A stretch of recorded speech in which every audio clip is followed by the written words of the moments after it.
Honestly, I don't know why I'm even narrating this debacle. It should have been obvious from the start when Buddy, that ridiculous golden retriever, laid his eyes on Daisy, that little duck with the heart-shaped face. Yes, I know she's only a few months old, but the way those two carry on, you'd think she was an actual movie star. He brings her dead birds and watches her swim in his water bowl. Honestly, the whole thing is disgusting, really quite vile. And I can't believe I'm related to that oaf in any way, shape or form. At first, it was just a playful chase here. A bit of rough and tumble there, you know, just two puppies playing.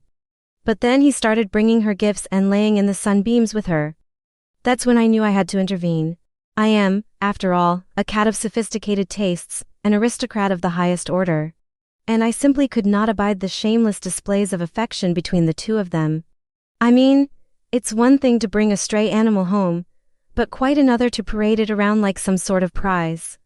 So I devised a plan, a simple, elegant solution to my little problem. I would just take Daisy out, show her the delights of the great outdoors and, well, let her find Buddy all by herself. Of course, it was easier said than done. She's a wild animal after all. And my attempts to befriend her were met with hisses and swats of the tail, undeterred. I tried another tactic. I pretended to be asleep when Buddy came bounding in with a dead bird in his mouth and, well, I just couldn't help myself. I batted it out of his mouth and sent it flying across the room.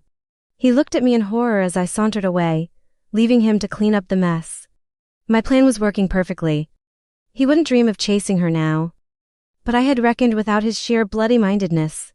To my absolute horror, he simply picked up the remains of the bird and trotted out again, leaving me to wonder about the meaning of loyalty and the unlikelihood of love conquering all. As the humans say, love conquers all. Honestly, I don't know why I bother. I should just let those two lovebirds be. They're obviously in it for the long haul. And if you look closely, if you look really closely, you can see they're having a wonderful time. I think I may just go and lie down. In fact, I will go and lie down. And so, with a sigh of resignation, I left them to their blissful world of puppy love and frolicking, determined to find some peace and quiet in the only place I could, the garden. I may be a country mouse, but at least I'm not a love-struck fool.